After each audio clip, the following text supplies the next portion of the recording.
Hello everyone, how are you all. My name is Sheetal Rajput and I welcome you all to Prep India. So guys, आज हम लोग करने वाले हैं accountancy और बुक कीपिंग पर पार्ट 1। इसमें हम लोग करेंगे टोटल 50 MCQs को डिस्कस। तो चलो फिर हम लोग स्टार्ट करते हैं। बट बिफोर आई स्टार्ट, आप लोगों को हमारे चैनल को सब्सक्राइब करना है, वीडियो को लाइक करें तब जब आपको वीडियो पसंद आएगा, एंड कमेंट बॉक्स में बताना कि ये क्वेश्चंस कैसे थे, आपको कितने आते थे। और भी अगर आप पार्ट्स चाहते हैं इस पर, या जो भी आपके डिमांड्स हैं, जो भी वीडियोस आप लोग चाहते हैं कि हम लोग अपलोड करें, कमेंट बॉक्स में बताइएगा तो हम उस पर उसको ज़रूर इम्प्लीमेंट करेंगे। तो फिर स्टार्ट करते हैं। आज का हमारा जो पहला क्वेश्चन है वो हमारे पास है, which of the following is not a business transaction. आपने बताना है इनमें से कौन सा बिजनेस ट्रांजेक्शन नहीं है। तो आपके पास ऑप्शन दिया हुआ है, bought furniture of 10,000 for business, paid for salaries of employees 5,000, paid sons fees from his personal bank account 20,000, paid sons fees from the business 2,000। अब देखिए, कोई भी बिजनेस ट्रांजेक्शन को होने के लिए दो डिमांड्स का फुलफिल होना बहुत इंपॉर्टेंट होता है। सबसे पहले तो जो भी ट्रांजेक्शन हो रहा है वो बिजनेस से रिलेटेड होना चाहिए, एंड सेकंड मॉनेटरी टर्म्स में उसको हम लोग मेजर करने चाहिए। तो जो भी इनमें से सिचुएशन दोनों कंडीशंस को सेटिस्फाई करेगी उसको हम लोग कहेंगे कि वो बिजनेस ट्रांजेक्शन है, और जो नहीं कहेगी वो हमारा आंसर हो जाएगा, क्योंकि यहाँ पे हमें नॉट पूछा गया है। तो देखिए, bought furniture of 10,000 for business, तो बिजनेस से रिलेटेड है, और यहाँ पे 10,000 दिया हुआ है, इसका मतलब हम मनी टर्म्स में इसको मेजर कर सकते हैं। सेकेंड हमारे पास कह रहे हैं paid salaries, paid for salaries of employees 5,000, salaries of employees यानी बिजनेस से रिलेटेड है, और 5,000 पेड क्या है, यानी मनी टर्म्स में भी इसको हम लोग मेजर कर सकते हैं। सेकेंड कह रहे हैं paid sons fees from the personal bank account 20,000। अब देखो यहाँ पे क्या कह रहे हैं, बिजनेस से रिलेटेड नहीं है, ये 20,000 है, मनी टर्म्स में मेजर कर पा रहे हैं, लेकिन पर्सनल बैंक अकाउंट से पेमेंट किया है और बच्चे की सन फीस की है, यानी ये बिजनेस से रिलेटेड नहीं है। तो इसका जो आंसर हो जाएगा वो हमारे पास सी हो जाएगा। ठीक है, फोर्थ भी हम लोग देख लेते हैं, paid son fees from the business 2,000, तो 2,000 है यानी कि मनी टर्म्स में मेजर हो सकता है, और बिजनेस से यानी बिजनेस से रिलेटेड भी है। सो यहाँ पे जो ऑप्शन सही है वो है हमारे पास सी, ये बिजनेस ट्रांजेक्शन नहीं है। तो चलिए, नेक्स्ट जो हम लोगों के पास क्वेश्चन है वो है, which is the last step of accounting as a process of information. इनमें से लास्ट स्टेप ऑफ अकाउंटिंग कौन सा है as a process of information. तो सबसे पहले मैं आपको बता देती हूँ कि जो पहला स्टेप होता है वो हमारे पास होता है आइडेंटिफाइंग द फाइनेंशियल ट्रांजेक्शन। ठीक है, आइडेंटिफाई करना। सेकंड हमारे पास होता है रिकॉर्डिंग करना ओरिजिनल बुक में, यानी कि जर्नल। ठीक है, देन हम लोग क्लासीफाई करते हैं इंडिविजुअल अकाउंट को, यानी कि लेजर। फिर हम लोग फाइनेंशियल स्टेटमेंट्स को प्रिपेयर करते हैं, जैसे कि profit and loss and balance sheet. फिर हम लोग एनालाइज करते हैं, एंड देन हमारे पास लास्ट में आ जाता है कि हम कम्युनिकेट करते हैं ये सारा इंफॉर्मेशन यूज़र्स को। यूज़र्स दो टाइप के होते हैं, internal as well as external. तो लास्ट स्टेप जो हमने डिस्कस किया वो है कम्युनिकेशन, आपको फर्स्ट स्टेप भी कह सकते हैं। तो फर्स्ट जो स्टेप होगा वो होगा आइडेंटिफाई करना, और लास्ट जो स्टेप होगा वो हमारे पास होगा कम्युनिकेट करना। ठीक है, तो लास्ट स्टेप यहाँ पे देखो, communication of information. So C will be the correct answer of this question.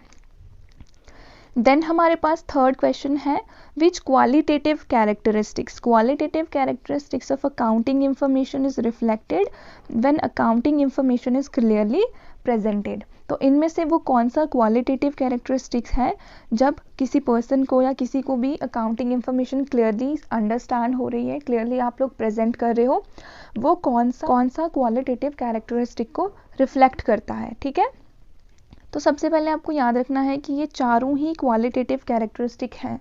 अगर आपको इस तरीके से ऑप्शन आएगा कि इनमें से कौन सा नहीं है, तो आपको इस वजह से ये चारों ही याद रखने हैं, अंडरस्टैंडेबिलिटी, रेलेवेंस, कंपैरेबिलिटी और रिलायबिलिटी।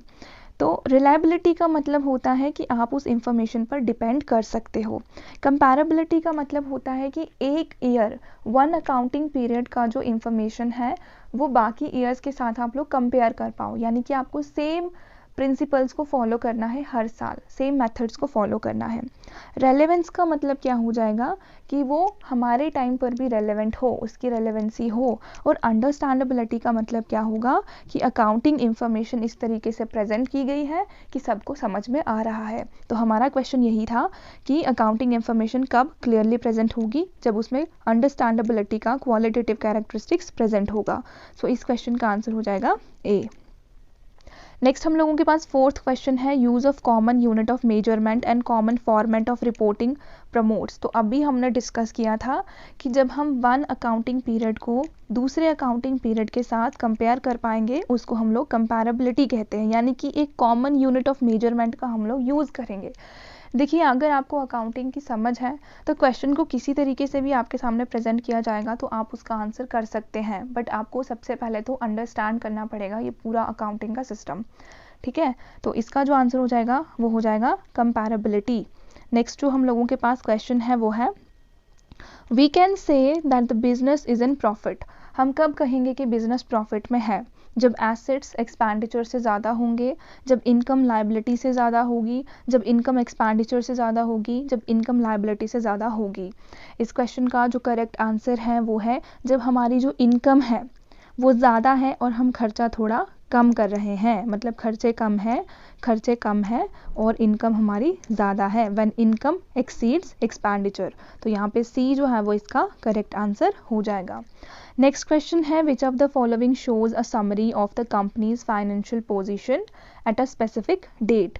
तो इनमें से कंपनी का फाइनेंशियल पोजीशन कौन शो करता है एट अ स्पेसिफिक डेट? तो हमने ऊपर भी जब मैंने आपको बताया था कौन कौन से स्टेप्स होते हैं, तो हमने बताया था प्रिपेयरिंग फाइनेंशियल स्टेटमेंट, जिसमें हमने बात की थी प्रॉफिट एंड लॉस और बैलेंस शीट की। अब यहाँ पे कह रहे हैं एक स्पेसिफिक डेट पर, तो एक स्पेसिफिक डेट पर आपको बैलेंस शीट में पता लग जाता है कि कंपनी की फाइनेंशियल पोजीशन कैसी है, राइट। तो इसका आंसर हो जाएगा सी। इसमें पता लगता है कि कितने एसेट्स हैं और कितना कैपिटल और लाइबिलिटीज़ हैं। ठीक है, तो ये आपको याद रखना है, C will be the right answer. आप लोग हमें टेलीग्राम पर भी फॉलो कर सकते हैं, ये पीडीएफ आपको हमारे टेलीग्राम पे मिल जाएगा। यूट्यूब चैनल को सब्सक्राइब कर देना और ऐप हमारी आप लोग डाउनलोड कर सकते हो, लिंक्स आपको डिस्क्रिप्शन में मिल जाएंगे। और आप डायरेक्टली भी गूगल स्टोर से, एप्पल के स्टोर से इसको डाउनलोड करके मॉक टेस्ट वगैरह अटैम्प्ट कर सकते हो। जिन लोगों ने ऑलरेडी हमारे मॉक्स लिए हुए हैं उनको भी पीडीएफ वहाँ पे अवेलेबल हो जाएगा। नेक्स्ट क्वेश्चन हम लोगों के पास है, which of the following is not an example of intangible asset. ये कह रहे हैं कि इनटैंजिबल एसेट का एग्जाम्पल नहीं है, यानी कि इनमें से कौन सा टैंजिबल एसेट है ये आपने बताना है। अब अगर आपने अकाउंटिंग पढ़ी है तो उसमें आपने रियल अकाउंट्स पढ़े होंगे, जिसमें आप दो कैटेगरीज में एसेट्स को डिवाइड करते हो, टैंजिबल और इनटैंजिबल। टैंजिबल होता है जिनको हम लोग छू सकते हैं, जैसे कि कंप्यूटर हो गया, मशीनरी हो गया, लैंड हो गया, इसको हम लोग छू सकते हैं। इनटैंजिबल का मतलब होता है जिसको हम लोग टच नहीं कर सकते हैं, जैसे कि गुडविल, ट्रेडमार्क, कॉपीराइट वगैरह। तो ये कह रहे हैं कि टैंजिबल कौन सा है? फ्रेंचाइज राइट, ये तो इनटैंजिबल है, गुडविल इनटैंजिबल है, पेटेंट इनटैंजिबल है, लैंड हमारे पास क्या होगा? टैंजिबल होगा, इसको हम लोग टच कर सकते हैं। So D will be the correct answer of this question. Moving to the next question हम लोगों के पास है, which of the following is an example of business liability. इनमें से बिजनेस लायबिलिटी का कौन सा एग्जाम्पल है? तो देखिए, जब आप लोग इक्वेशन रखते हो asset is equal to liability plus capital. तो एसेट यहाँ पे लैंड है, बिल्डिंग है और कैश है, ये तीनों आपके पास एसेट्स हो जाएंगे। क्रेडिटर्स जो होते हैं वो लायबिलिटी की साइड में आते हैं, सो यहाँ पर क्रेडिटर जो है वो हमारे पास बिजनेस लायबिलिटी हो जाएगा। सो यहाँ पे डी जो है वो करेक्ट आंसर है। नेक्स्ट क्वेश्चन हम लोगों के पास है, in accounts recording is made of. Recording किसकी होती है? फाइनेंशियल ट्रांजैक्शंस की होती है, ओनली नॉन फाइनेंशियल ट्रांजैक्शंस की होती है, financial and non financial transactions की होती है, पर्सनल ट्रांजैक्शंस की होती है, प्रोप्राइटर की। तो देखिए, हम लोगों ने डिस्कस किया था कि यहाँ पर सिर्फ और सिर्फ फाइनेंशियल ट्रांजैक्शंस ही रिकॉर्ड होते हैं, जिसको हम लोग मनी टर्म्स में मेजर कर पाएंगे, वही ट्रांजैक्शंस रिकॉर्ड होंगे। ठीक है, और यहाँ पे कह रहे हैं कि personal transactions of the proprietor नहीं, क्योंकि बिजनेस से रिलेटेड भी तो होना चाहिए। दो कंडीशंस मैंने बताई थी आपको, बीएम, ठीक है, बीएम से याद रखेंगे आप, एक तो बिजनेस से रिलेटेड हो, सेकंड मनी टर्म्स में हम उसको मेजर कर पाएँ। सो यहाँ पे इसका जो करेक्ट आंसर है वो है ए। नेक्स्ट हम लोगों के पास है 5000 paid as rent of office premises is अब अगर 5,000 रुपये आपने ऑफिस प्रेमिसेस से रेंट पे किया है तो वो आपके पास क्या होगा, वो एक इवेंट है, वो एक ट्रांजैक्शन है, बोथ है, नन ऑफ दीज है। इसका जो करेक्ट आंसर होगा वो एक ट्रांजैक्शन है, क्योंकि यहाँ पे आप 5,000 पे पे कर रहे हो, है ना। पेमेंट जो है वो हमेशा ही ट्रांजैक्शन होता है, तो यहाँ पे जो आंसर होगा वो होगा बी। नेक्स्ट है which of the following transaction is not of financial character, जो फाइनेंशियल कैरेक्टर का नहीं है आपने वो बताना है। तो दो कंडीशंस बी और एम। बी यानी बिजनेस से रिलेटेड हो, मनी टर्म्स में उसको हम लोग मेजर कर पाएँ। Purchase of goods on credit, आपने गुड्स खरीदे उधारी पर, तो ये जो है बिजनेस से रिलेटेड भी है और मनी टर्म्स में भी हम इसको मेजर कर पा रहे हैं। उधारी पे खरीदा यानी पैसे तो वापस देने ही पड़ेंगे। गुड्स वगैरह खरीद रहे हो। परचेज हम कब करते हैं, जब हमें कोई चीज़ को आगे रीसेल करना होता है, ठीक है, उसकी सेल करनी होती है। Then again purchase of building, purchase कर रहे हो यानी फिर से बेचना है। पेमेंट ऑफ सैलरीज, तो आप अपने एम्प्लॉयज़ की सैलरीज दे रहे हो, बिजनेस से रिलेटेड है और मनी टर्म्स में मेजर कर पा रहे हैं। स्ट्राइक बाय एम्प्लॉयज़, अब आपके एम्प्लॉयज़ हैं तो बिजनेस से रिलेटेड तो होगा, लेकिन स्ट्राइक को आप मनी टर्म्स में कैसे मेजर करोगे, यानी कि हमारा जो आंसर होगा वो यहाँ पर डी होगा। So D will be the correct answer. Next हम लोगों के पास क्वेश्चन है which of the following is not a sub field of accounting. ये बहुत इंपॉर्टेंट क्वेश्चन है, इसमें आप लोग कंफ्यूज हो सकते हो। Which of the following is not a sub field of accounting, management accounting, cost accounting, financial accounting, book keeping. तो देखो मैनेजमेंट अकाउंटिंग, कॉस्ट अकाउंटिंग और फाइनेंशियल अकाउंटिंग अकाउंटिंग के सब फील्ड्स हैं, बट बुक कीपिंग अकाउंटिंग का सब field नहीं है, ये प्रोसेस है अकाउंटिंग का, ठीक है। It is a process of accounting, not a sub field of accounting. Book keeping is a recording of the financial transactions, ठीक है। अगर तो ये बुक कीपिंग है, ठीक है, तो ये अकाउंटिंग है, यानी कि अकाउंटिंग के अंदर ही बुक कीपिंग आता है, सब फील्ड नहीं है, ये इसी का प्रोसेस है। सो यहाँ पे डी करेक्ट आंसर हो जाएगा। नेक्स्ट हम लोगों के पास क्वेश्चन है who invented the double entry system. Double entry system को किसने इन्वेंट किया था, तो इसका जो आंसर है वो क्या होगा, मार्शल, कार्ल पियर्सन, जे.आर. बेतलीबोई या फिर लूकस पेकोली। इसका जो करेक्ट आंसर है वो है लूकस पेकोली। ये इटली के थे ये, इनको फादर ऑफ अकाउंटिंग भी कहते हैं और 1494 में इन्होंने डबल एंट्री सिस्टम को इन्वेंट किया था, ये भी आपको याद रखना है। नेक्स्ट है अकाउंटिंग क्या है, साइंस है, आर्ट भी साइंस भी है और none of the above. Accounting हमारे पास आर्ट भी है, स्किल्स चाहिए इसके लिए, और साइंस भी है क्योंकि ये कुछ बेसिक यूनिवर्सल प्रिंसिपल्स पर बेस्ड है। So C will be the correct answer. Next हम लोगों के पास क्वेश्चन आपको देखने को मिलेगा book keeping was firstly introduced in. Book keeping सबसे पहले कहाँ पे इंट्रोड्यूस्ड हुआ था, इंग्लैंड, अमेरिका, इंडिया, इटली। तो देखिए इस क्वेश्चन का आंसर आप लोग इटली के साथ जाएंगे, क्योंकि अभी हमने डिस्कस किया था लूकस पेकोली ने इसको इन्वेंट किया था 1494 में। इनको आप लोग फादर ऑफ अकाउंटिंग भी कहते हैं। अर्थशास्त्र, इंडिया के अर्थशास्त्र में आपको देखने को मिलेगा अकाउंटिंग के कुछ रिकॉर्ड्स। सो नेक्स्ट हम लोगों के पास है who is the user of accounting. इनमें से अकाउंटिंग यूज़र कौन है, owner, management, investor, all of the above. तो ये तीनों ही आपको यूज़र्स ऑफ अकाउंटिंग देखने को मिलेंगे। हमने बताया था दो तरीके के यूज़र होते हैं, internal as well as external. Internal यानी उस ऑर्गेनाइजेशन के अंदर जो भी है, यानी कि ओनर ऑर्गेनाइजेशन का, उनके एम्प्लॉयज़, उनका जो भी स्टाफ है, तो वो सब आ जाएंगे इंटरनल। एक्सटर्नल की बात करें तो जैसे गवर्नमेंट हो गई, आरबीआई हो गए, लेंडर्स हो गए, स्टेक होल्डर्स हो गए, ये सब एक्सटर्नल यूज़र होंगे। तो इस तरीके से भी आपको क्वेश्चन आ सकता है कि इनमें से इंटरनल यूज़र कौन है, इनमें से एक्सटर्नल यूज़र कौन है, तो फिर आप अकॉर्डिंगली आंसर लगा सकते हैं। नेक्स्ट हम लोगों के पास क्वेश्चन है गुड्स का मतलब क्या होता है। मैंने अभी डिस्कस किया था ऊपर कि गुड्स का मतलब क्या होता है, वो चीज़ जिसको आप खरीदते हो बेचने के लिए, यानी कि commodity to be bought and sold. तो यहाँ पर ए जो है वो करेक्ट आंसर हो जाएगा। बाकी ऑप्शंस को भी हम लोग एक बार देख लेते हैं। Commodity to be used as an asset, नहीं, गुड्स जो है उनको एसेट्स की तरह यूज़ नहीं करते हैं। गुड्स को हम लोग बेचने के लिए लाते हैं, लेकिन एसेट्स को हम लोग लॉन्ग टर्म के लिए लाते हैं, ताकि हमारा जो बिजनेस है वो उन एसेट्स की ही हेल्प से चलता है, ठीक है। तो यहाँ पे ए जो है वो करेक्ट आंसर होगा। यहाँ पे तीसरा ऑप्शन है कि उनको हम लोग खरीदते हैं लेकिन बेचने के लिए नहीं, तो ये तो एसेट की ही डेफिनेशन हो गई कि जो चीज़ हम लोग खरीदेंगे उसको बेचना नहीं है, वो एसेट होगा, जो चीज़ को बेचना है वो गुड्स होंगे। ठीक है। तो नेक्स्ट हम लोगों के पास क्वेश्चन है which of the following is not a current asset. इनमें से करंट एसेट कौन सा नहीं है। तो सबसे पहले करंट एसेट कौन से होते हैं, जो विद इन अ ईयर हम लोग जिसको कैश में कन्वर्ट कर सकते हैं। अब ये कह रहे हैं करंट एसेट जो नहीं है, यानी जो लॉन्ग टर्म के लिए हमने रखना है, prepaid expenses, debtors, furniture, bills, receivable.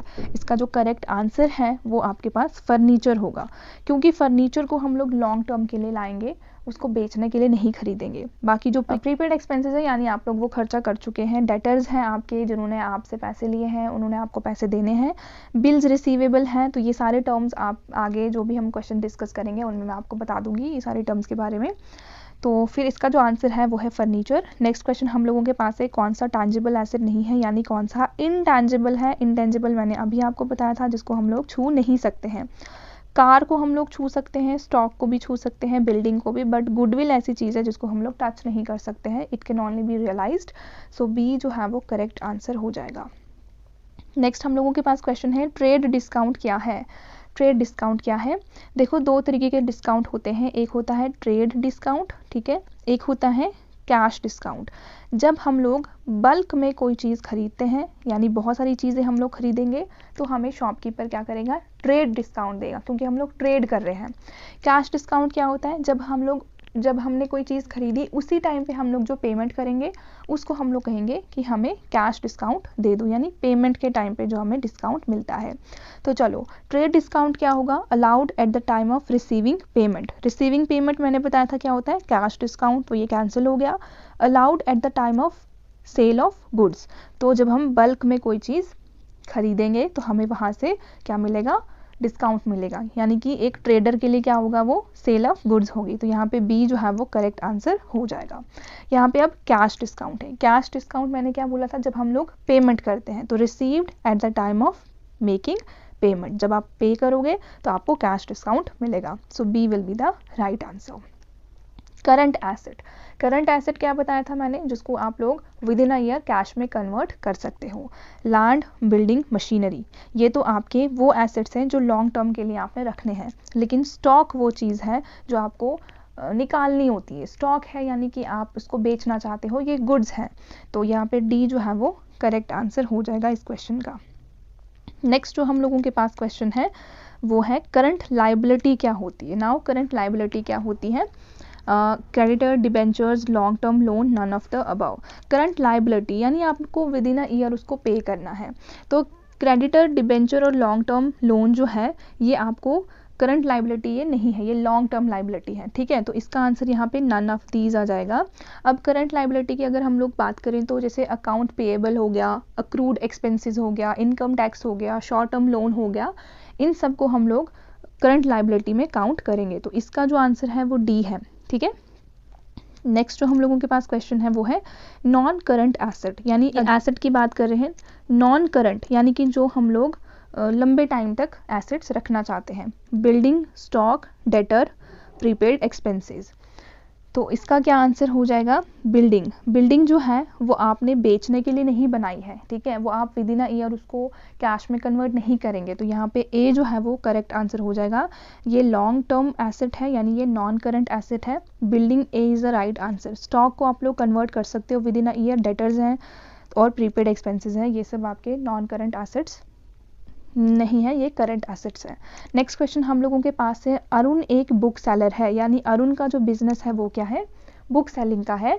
इनमें से कौन सी आइटम बिजनेस के लिए गुड्स होंगी। गुड्स यानी जिसको हम लोग खरीदते हैं बेचने के लिए, ठीक है। तो यहाँ पे कह रहे हैं कि कंप्यूटर, कंप्यूटर उसके लिए गुड्स होगा नहीं, कंप्यूटर तो एसेट होगा जिससे वो अपने बिजनेस का रेवेन्यू बढ़ाएगा। कंप्यूटर वो बेचने के लिए नहीं रहा है, क्योंकि बिजनेस तो उसका बुक सेलिंग का है, तो कंप्यूटर क्यों बेचेगा वो। फैन, फैन भी उसके लिए एसेट है, ठीक है। फर्नीचर, फर्नीचर भी उसके लिए एसेट है। लेकिन जो स्टेशनरी है, स्टेशनरी किस में, बुक सेलर किस में आते हैं, स्टेशनरी में ही आते हैं ना। किसी की बुक की शॉप है वो वहाँ पे पेन वगैरह भी रखेगा, राइट। तो स्टेशनरी जो है, परचेज ऑफ स्टेशनरी, उसके लिए क्या होगा, गुड होगा, क्योंकि वो इसमें बिजनेस करता है। अगर तो यहाँ पे बुक सेलर की जगह लिखा होता कि अरुण का फर्नीचर का बिजनेस है, तो फिर यहाँ पे इसका आंसर होता फर्नीचर। अगर लिखा होता कि अरुण फैन का बिजनेस करता है तो इसका आंसर होता फैन। अगर लिखा होता कि अरुण की कंप्यूटर की शॉप है तो यहाँ पे कंप्यूटर आता आंसर, तो आपको समझ आ गई कि किसी भी बिजनेस के लिए गुड्स क्या होगा, जो चीज़ में वो बिजनेस करते हैं उसके लिए वो गुड्स होगा। तो यहाँ पे स्टेशनरी जो है वो करेक्ट आंसर हो जाएगा। अब नेक्स्ट जो हम लोगों के पास क्वेश्चन है वो है it is given to customer when they clear his payment before a certain period.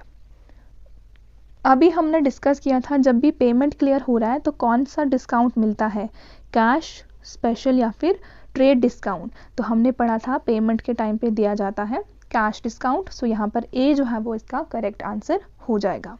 Next है during the life time of an entity accounting produces financial statement in accordance with which accounting concept. तो इनमें से कौन सा accounting का concept use होता है जब हम एक ईयर के फाइनेंशियल स्टेटमेंट को दूसरे ईयर के फाइनेंशियल स्टेटमेंट से कंपेयर कर सकते हैं। तो हमने इस चीज़ को पहले भी डिस्कस किया है। तो ये क्या कह रहे हैं कि during the life time of an entity accounting produce financial statement in accordance with which basic accounting concept. तो वो कौन सा बेसिक अकाउंटिंग कंसेप्ट है, अकाउंटिंग पीरियड, या फिर अगर यहाँ पे वो आ जाता कंपैरेबिलिटी का क्वालिटेटिव कैरेक्टरिस्टिक्स होता तो हम उसके साथ भी जा सकते थे, बट अकाउंटिंग पीरियड यहाँ पे करेक्ट आंसर हो जाएगा। अब यहाँ पे दो और कैरेक्टरिस्टिक्स आपके पास, दो और बेसिक अकाउंटिंग कॉन्सेप्ट दिए हुए हैं। कंजर्वेटिज्म, कंजर्वेटिज्म का मतलब होता है जो गेन्स हैं आप उनको कब रिकॉग्नाइज करेंगे, जब वो गेन आपको मिल जाएगा, लेकिन जो लॉस है वो आप तभी रिकॉग्नाइज कर लेंगे जब आपको डाउट है कि हमें लॉस होने वाला है, पोटेंशियल लॉस आपको लग रहा है कि होने वाला है, तो आप उसी टाइम पे उसको रिकॉग्नाइज करेंगे। पर गेन को तब रिकॉग्नाइज करेंगे जब वो आपको मिल जाएगा। और मैचिंग कंसेप्ट क्या है कि रेवेन्यू को हमने मैच करना है जो भी एक्सपेंसेस होते हैं उनके साथ, ठीक है। एक अकाउंटिंग पीरियड में कितने रेवेन्यू और कितना एक्सपेंस हुआ उसको हम लोग मैच करेंगे। और अकाउंटिंग पीरियड मैंने आपको बता दिया, एक अकाउंटिंग पीरियड को दूसरे अकाउंटिंग पीरियड के साथ मैच करना होता है। तो पूरा एक अकाउंटिंग ईयर होता है, ठीक है, वो आपको याद रखना है। तो C will be the correct answer. Next हम लोगों के पास क्वेश्चन है a concept that business enterprise will not be sold और liquidated in the near future is known as. इस कंसेप्ट को क्या कहते हैं? देखिए, जब भी हम लोग बिजनेस को स्टार्ट करते हैं तो कभी भी ये सोच के नहीं चलते हैं कि 1 साल तक चलाऊंगा फिर बंद कर दूंगा। हम लोग ये सोच के चलते हैं कि बिजनेस हमारा कभी भी ख़त्म नहीं होगा, इनडेफिनेट पीरियड के लिए चलने वाला है। इस कॉन्सेप्ट को हम लोग बोलते हैं गोइंग कंसर्न, यानी कि ये चलता ही रहेगा, गोइंग कंसर्न। तो इसको हम लोग ए आंसर जो है इसका करेक्ट आंसर हो जाएगा।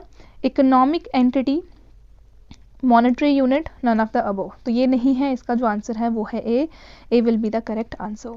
नेक्स्ट हम लोगों के पास क्वेश्चन है according to the money measurement concept. Money measurement concept के according following would be recorded in the books of account of the business. Money measurement यानी कि जो भी चीज़ को हम लोग मनी टर्म्स में मेजर कर पाएंगे वही चीज़ को हम लोग रिकॉर्ड करते हैं हमारे बुक ऑफ अकाउंट में। तो ये क्या कह रहे हैं, health of the director of the company, नहीं, हेल्थ को क्यों रिकॉर्ड करेंगे, क्योंकि उसको हम लोग मनी टर्म्स में मेजर ही नहीं कर सकते हैं। क्वालिटी को भी आप मनी टर्म्स में मेजर नहीं कर सकते हो। वैल्यू ऑफ प्लांट मशीनरी, वो प्लांट मशीनरी कितने की है उसका वैल्यू, तो हाँ ये हमारा सी जो है वो करेक्ट आंसर हो जाएगा। इसको हम लोग मनी टर्म्स में मेजर कर सकते हैं, जो हमारा मनी मेजरमेंट कॉन्सेप्ट बताता है। तो यहाँ पे जो आंसर होगा वो होगा सी। नेक्स्ट हम लोगों के पास क्वेश्चन है according to this concept it is assume that business will exist for an indefinite time period. अभी हमने डिस्कस किया था बिजनेस इनडेफिनेट टाइम पीरियड के लिए चलने वाला है, उसको हम लोग गोइंग कंसर्न कंसेप्ट कहते हैं। B is the right answer. Realisation concept क्या होता है, रेवेन्यू को हम तभी रिकॉग्नाइज करेंगे जब वो हमें मिलेगा, उसको कहते हैं realisation concept. Business entity concept क्या होता है, बिजनेस अलग एंटिटी है और यहाँ पे प्रोप्राइटर जो है वो अलग एंटिटी है। तो बिजनेस और प्रोप्राइटर दो अलग एंटिटीज़ हैं, ये हमारा बिजनेस एंटिटी कंसेप्ट कहता है। इस क्वेश्चन का आंसर होगा बी। नेक्स्ट हम लोगों के पास है business and owner both have separate identity. ये कौन सा कॉन्सेप्ट कहता है, तो अभी हमने डिस्कस किया, ये है बिजनेस एंटिटी कॉन्सेप्ट। बिजनेस और ओनर या प्रोप्राइटर जो है वो अलग अलग एंटिटीज़ हैं, उनकी अलग अलग सेपरेट आइडेंटिटी है, ये बिजनेस एंटिटी कॉन्सेप्ट कहता है। और इनको हम लोग डिस्कस कर चुके हैं पहले भी। नेक्स्ट हम लोगों के पास क्वेश्चन है इस कॉन्सेप्ट के अकॉर्डिंग एक्सपेंसेस को हम लोग मैच करते हैं रेवेन्यू के साथ, सो दैट हम लोग बिजनेस रिजल्ट को स्टडी कर पाएँ। तो हमने अभी डिस्कस किया था मैच कर सकते हैं एक्सपेंसेस को रेवेन्यू के साथ, वो होता है मैचिंग कॉन्सेप्ट। तो यहाँ पे ए जो है वो करेक्ट आंसर हो जाएगा। नेक्स्ट आप लोगों के पास क्वेश्चन है, according to this convention accounting practice should remain unchanged from one accounting period to another. वो कौन सा कन्वेंशन है जिसमें हम लोग अकाउंटिंग प्रैक्टिसेस को, यानी जो मेथड्स हमने एक अकाउंटिंग पीरियड में फॉलो किया है वही हम आने वाले हर एक अकाउंटिंग पीरियड में फॉलो करेंगे। वो कौन सा कन्वेंशन है? Conservatism, materiality, full disclosure, consistency. उस कन्वेंशन को हम लोग कंसिस्टेंसी कन्वेंशन कहते हैं, कंसिस्टेंसी कंसेप्ट कहते हैं। कंसिस्टेंसी यानी कि वो अकाउंटिंग प्रोसीजर, वो अकाउंटिंग प्रिंसिपल कंसिस्टेंटली हम लोग हर एक अकाउंटिंग पीरियड में फॉलो करेंगे। So D will be the correct answer. Conservatism या फिर प्रूडेंस प्रिंसिपल को हमने डिस्कस किया था। जो भी पोटेंशियल लॉस है हम जैसे ही उसको रिकॉग्नाइज करेंगे हम अपनी बुक ऑफ अकाउंट में उसको लिख लेंगे, लेकिन जो गेन्स होंगे वो हम तभी लिखेंगे जब वो गेन हमें मिलेगा, जब वो गेन हम लोग रिकॉग्नाइज करेंगे। ठीक है। मटीरियलिटी एंड फुल डिस्क्लोजर में हमने डिस्कस किया था कि जो भी चीज़ें हैं, पेटी चीज़ें भी हैं, तो वो भी हम लोगों ने डिस्क्लोज करनी है बैलेंस शीट में। तो इस क्वेश्चन का जो आंसर है वो हो जाएगा डी, कंसिस्टेंसी कॉन्सेप्ट। नेक्स्ट हम लोगों के पास क्वेश्चन है, according to this concept accounting records only those transactions which can be expressed in terms of money. वो कौन सा कॉन्सेप्ट है जो कहता है अकाउंटिंग में हम लोग वही ट्रांजेक्शन को रिकॉर्ड करेंगे जो मनी से रिलेटेड होगा? ऑब्वियसली वो मनी मेजरमेंट कॉन्सेप्ट होगा। सो यहाँ पे डी जो है वो राइट आंसर हो जाएगा। हमने यहाँ पे डिस्कस किया था मैचिंग कॉन्सेप्ट क्या है। मैचिंग कॉन्सेप्ट है जब हम लोग एक्सपेंसेस को रेवेन्यू के साथ मैच करते हैं। डुअल एस्पेक्ट कंसेप्ट है कि यहाँ पर कोई भी एक ट्रांजैक्शन जो है वो दो अकाउंट्स को अफेक्ट करती है। ठीक है। और बिजनेस एंटिटी को हमने डिस्कस किया, ओनर और जो बिजनेस है वो दो सेपरेट आइडेंटिटीज़ हैं। इस क्वेश्चन का आंसर होगा डी। नेक्स्ट हम लोगों के पास क्वेश्चन है, all the following items are classified as fundamental accounting assumptions except. इनमें से 3 ऐसे आइटम हैं जिनको हम लोग फंडामेंटल अकाउंटिंग अजम्पशंस की कैटेगरी में डालते हैं। इनमें से कौन सा नहीं है? तो कंसिस्टेंसी है, गोइंग कंसर्न है, अक्रूवल भी है, लेकिन बिजनेस एंटिटी जो है वो फंडामेंटल अकाउंटिंग अजम्पशन में नहीं आता है। सो यहाँ पे बी जो है वो राइट आंसर हो जाएगा इस क्वेश्चन का। नेक्स्ट हम लोगों के पास जो क्वेश्चन है वो आपको देखने को मिलेगा, if nothing is given in the financial statement about 3 fundamental accounting assumption then it is treated to be as. बहुत इंपॉर्टेंट क्वेश्चन है, ये आपको याद रखना है।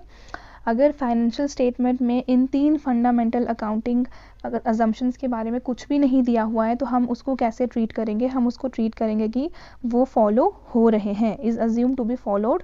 सो B will be the correct answer of this question. Next हम लोगों के पास क्वेश्चन है, the proprietor of the business is treated as creditor for the capital introduced by him due to which concept. तो अभी हम लोग एक इक्वेशन बना लेते हैं यहाँ पे, कैपिटल यहाँ पे asset is equal to liability plus capital.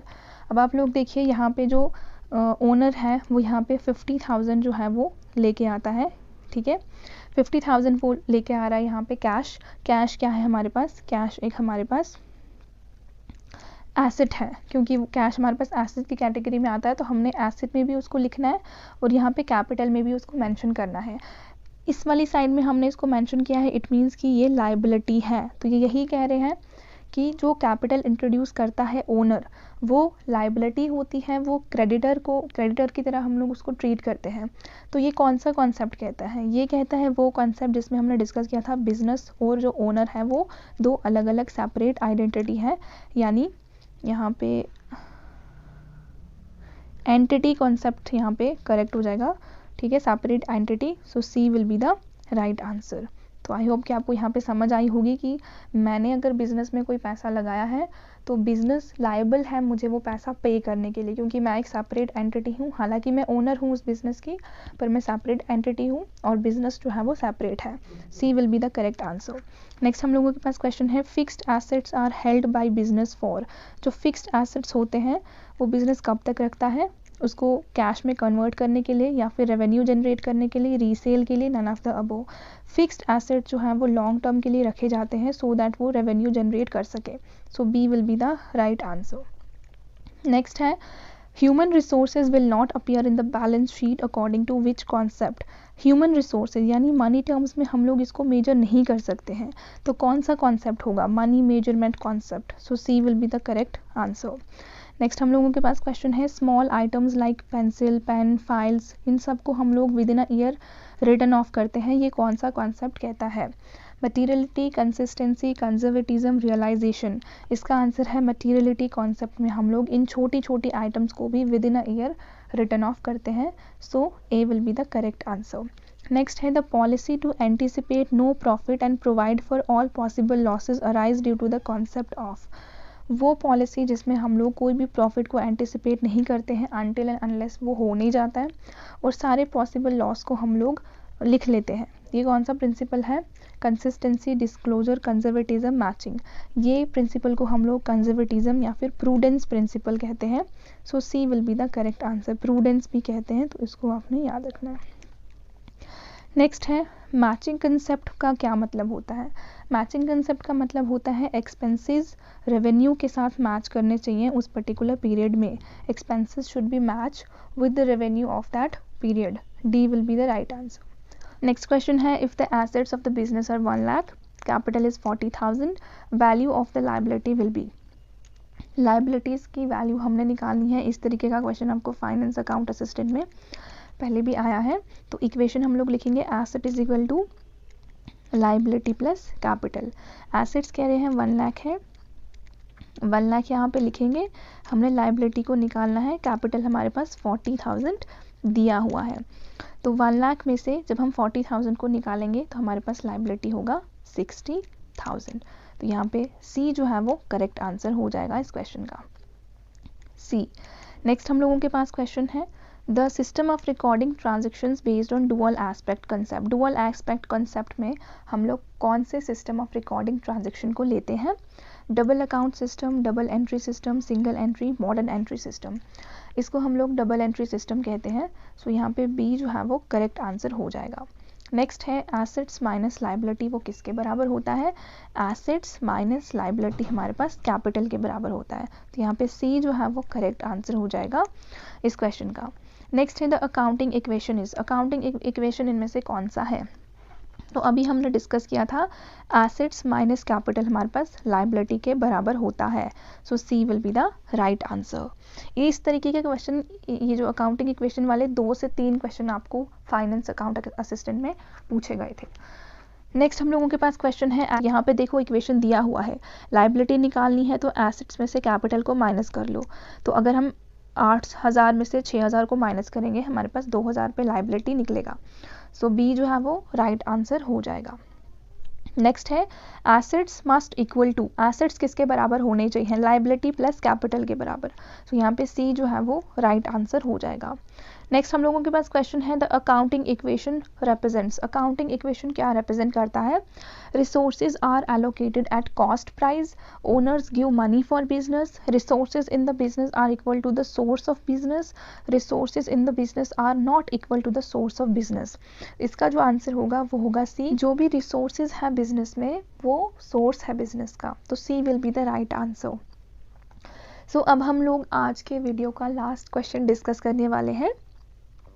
The expression of the equality of an entity asset with the claim against them is referred to as। क्या कह रहा है हमारे पास?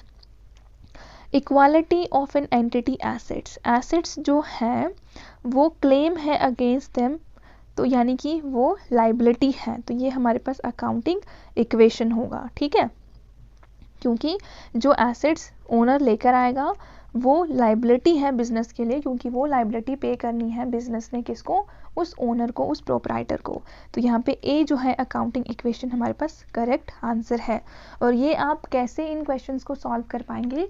जब तक आपके बेसिक अकाउंटिंग टर्म्स क्लियर नहीं होंगे, जब अकाउंटिंग इक्वेशंस आपको सॉल्व करनी नहीं आएंगे, प्रैक्टिकल क्वेश्चंस आप लोग सॉल्व नहीं करेंगे, तब तक आपको इन क्वेश्चंस के आंसर नहीं आएंगे, ठीक है गाइज। तो आई होप कि 50 क्वेश्चंस जो हमने डिस्कस किए हैं, यहाँ पे मैंने एक एक टॉपिक, एक एक कॉन्सेप्ट को मैंने आपको डिटेल में डिस्कस किया है, सो दैट अगर आप रिवाइज नहीं कर पा रहे हो थॉरोली तो MCQs के थ्रू आप लोग रिवीजन कर पाओ अपना। And I hope you like the video. अगर आपको वीडियो पसंद आया, आपने एंड तक वीडियो को देखा है, तो वीडियो को शेयर करना, लाइक करना, हमारे चैनल को ग्रो करने में हेल्प करना। एंड आप लोग हमारी ऐप पे मॉक टेस्ट वगैरह भी दे सकते हो। इस तरीके से क्वालिटी फुल आपके पास PDF, वीडियो लेक्चर्स और मॉक टेस्ट वगैरह आपको हमारी ऐप में मिल जाएंगे। तो हमारे चैनल को सब्सक्राइब करो, हमारी ऐप को डाउनलोड करो फॉर मोर अपडेट्स एंड या thank you so much guys and God bless you. आप लोग हमें इन नंबर्स पे कांटेक्ट कर सकते हैं अगर आपको कोई भी क्वेरी है, या फिर आप लोग हमें मेल भी कर सकते हैं। That was all about today's lecture. I hope you like it. Do subscribe the channel, hit the bell icon also. Mail करो इंस्टाग्राम पे प्रेप इंडिया को, या फिर शीतल राजपूत को फॉलो करो। टेलीग्राम पे ज्वाइन हो लेना, हमारे यूट्यूब चैनल को सब्सक्राइब कर लेना और हमारी ऐप को डाउनलोड कर देना। Thank you, God bless you all.